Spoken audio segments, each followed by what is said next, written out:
What is up? Luke Basso, thank you so much for joining me today. Of course, thank you for having me. The sun is literally coming up as we were talking, so I appreciate you getting up in the morning. Are you a multiple alarm guy? Are you a one alarm guy? How do you usually get up? It's multiple. So like on a football day where we have to check in at 6:40, I got an alarm at 6, 6:20, and like 6:30, and then 6:40, and then 6:43, something like that. Like it's like 5 alarms minimum when I got to be ready to go. And what was your roommate situation in college? My roommate situation in college there was a bunch of variety. So my first year I lived with 3 linemen, great dudes, all from Oregon. And then I moved in with my punter for a few months. He left, and then like right now I'm living with a great guy named Holden Whipple. He's on staff. He was a former player of mine, or teammate of mine. So it's been fun. Good dudes all around. The alarm situation is always funny whenever you have a roommate. My college roommate, he was also my teammate. I didn't know that she had a problem with my alarm song. Yeah. And so it came on one time when we were hanging out, and she's like, I'll never listen to that song again. Oh, yeah. So it was my fault. But you're gearing up for your next journey in football. Where are you training right now? Eugene, Oregon. Yep, that's where I'm at. Autzen Stadium. Got everything that I need there. Lifting facility, running facility, nutrition, hydration, whatever I need. My kicker and my punter are there, so makes my life easier. Definitely. I'm sure just with the chemistry that you have with them, I'm sure it's comfortable. But I'm interested to know, this event is so awesome. And it's my first time at the Senior Bowl, as is yours. But there are a lot of guys here, guys that you probably have never met. Is there anyone here that you're super excited to meet or just reconnect with? Yeah. I would say someone, I don't know if there's anyone that I'm really just specifically excited to meet, but people that I've already met here. Michael Taft from Texas, he's a great guy. You're the second person who's brought up Michael, so he's the hot name right now. He's a social guy. I got to talk to him on the bus the other day. He's a great dude. I was talking to, I believe it's pronounced Danny Dennis Sutton from Penn State. Talked to him a little bit last night. Cool dude. Obviously, it's fun to kind of see guys that you've played against that are really good, and just walking around here, but great dudes all around. That's so exciting. And these are friends and relationships that you'll have for a long time. I think something really cool that the Senior Bowl does is that community service day on Monday. And you were at the FCA student rally, and you got up in front of thousands of students and shared your story. What was that experience like? It was amazing. It was a blessing. I'm glad I got to do it, just to be able to share my testimony, my faith, and share the word of God to young people in this area. Sometimes I feel like football, it's not just about football. It's a blessing to be able to have that experience in this, and that's kind of the purpose in my life, I feel like. Were you ever maybe a student in that situation when you were younger and you heard from maybe an older athlete who was speaking about their faith? Yeah. I noticed when I was young, I would read a lot of Tim Tebow books. I'd watch a lot of his interviews, and I just remember hearing other athletes speak about their faith, whether it was in person or on social media. Riley Leonard was there, and just even in college, just like watching these guys. It's something that motivates me, something that draws me closer to my faith, and I was glad I was able to do that too. Super cool event. And even for you to be there with the other college football players that you can share in that experience. But when you look back at your college football journey, which I do want to talk about the football side of it, but like you said, it's so much more than just football. Incredible season this year and how exciting that was for all of you. But when you look back at this last season at Oregon, what's one thing you feel the Lord really taught you through this year? It was just to stay grounded, like throughout a long football season. There's so many highs and so many lows, and football is. I talked to Josh Bidwell, my chaplain at Oregon, about this a lot. It's a terrible God. It's everything else that you put on this pedestal. It's a terrible God because, one day the ball's going to go flat. And just keeping my eyes on Jesus the entire way, talking to him throughout the game and every rep. Staying grounded, 10 toes down, in my faith, it carried me through everything, and it made it all easier. It made it more simple. No matter what I faced, I knew that I was going to get through it with God. Oregon football had an incredible year, like we said, but like you mentioned, it's also hard. And I think sometimes there can be a different reality than what you see on Instagram, right? The highlight reel. Can you bring me to a moment that really sticks out to you from your college football experience where you said, man, I had to really rely on the Lord's strength over my own? Yeah. It was the end of my 2023 season. It was my very first year starting. So everything was new to me. We had just played in the Pac-12 championship. I didn't personally have the best game of my career, and I'm just a person that's like a perfectionist. I'm pretty hard on myself about these things. And Well, that you are a month, long snapper, so that's yes, yes, important. it You is need important. You need perfection. There's perfection. no like room for error. Exactly. Um, and I was young, still learning and developing throughout that season. And I just remember in that month of December really battling with my faith and my mental and just trusting God's plan for me. I didn't know where I was gonna end up the rest of my career, and just relying on my faith to carry me through that time. It transformed my life. And then in 2024, gave my life to Christ and got baptized, and it just completely freed me. I was able to play the best football I've ever played the last 2 seasons, and it's been a great ride. Wow. Thank you Yeah, for sharing. That is yeah, of amazing and course. incredible. And just to hear you say, years ago you didn't know where your journey would be, and sitting here today at the Hmm. Senior Bowl, it's not even Yeah, 7 a.m. I yet, know. but I think that is so cool. And I'm so thankful to get to hear that story Yeah. now, looking at where you are. When you think back to that time when you Hmm. really had to lean into your faith, who was someone that really helped you? Yeah, it was Josh Bidwell, my chaplain. He's someone that I would go to every single day in the dining hall and just talk to. I text him, Josh, will you please pray for me? He was someone that I just relied on and that good presence. And he was a punter. He played in the NFL for a long time, so he understands really what it's like to be a specialist, the mental aspect of it, the physical aspect of it, but most importantly, the faith aspect of it. That's incredible. And Luke, specialists, they are special. Hmm. You guys usually have your own little thing going on. So Yeah. tell me about the specialist group this past year at Oregon. Yeah, I love my specialist group. We had, I think, 5 seniors, including me. So it was a very old veteran group, but every single one of those guys I loved. They pushed each other, kickers, punters, snappers, no matter the position. We were, it's a unit. Power of unit is what you say. And my punter, James Ferguson Reynolds, great dude from Australia. I loved getting to know him, even though it was 1 year. I felt like I knew him forever. And Atticus, a fellow Oregon boy, just having that connection and getting close with those guys. Those are things I'll carry with me for the rest of my life. Everyone sees long snappers and the job that they do, obviously snapping the ball for your punter. Mhm.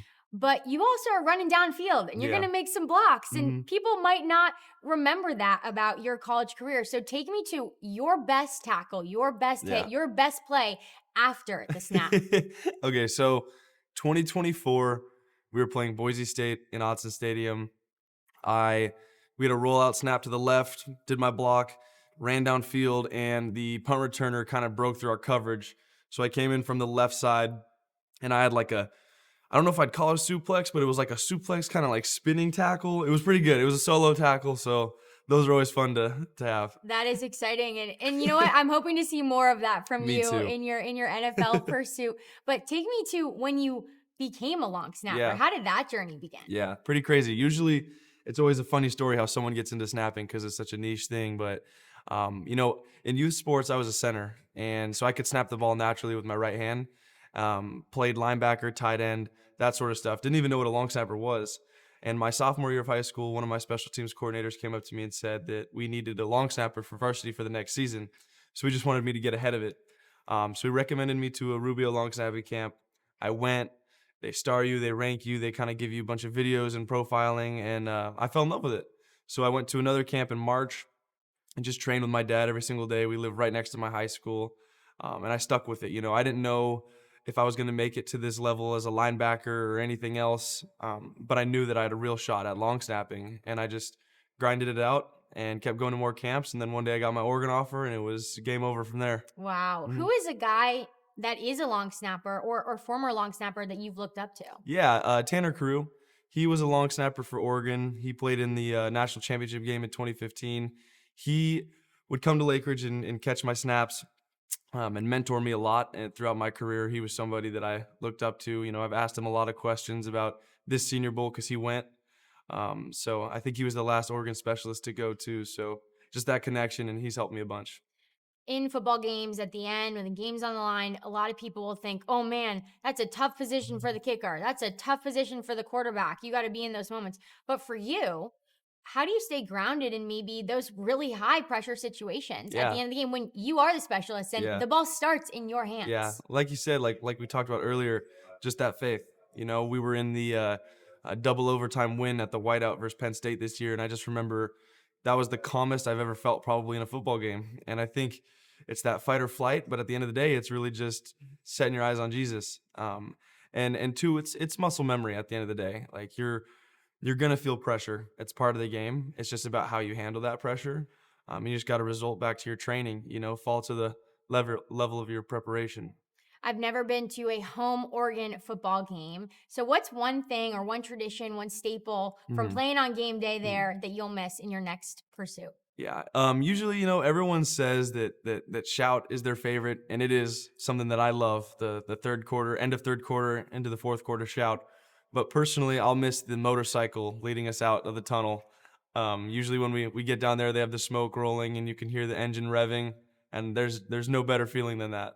And what is the shout? Explain that to me. I don't know what Yeah, that yeah. is. The shout is a. Have you ever seen? What's it called? I'm trying to remember right now.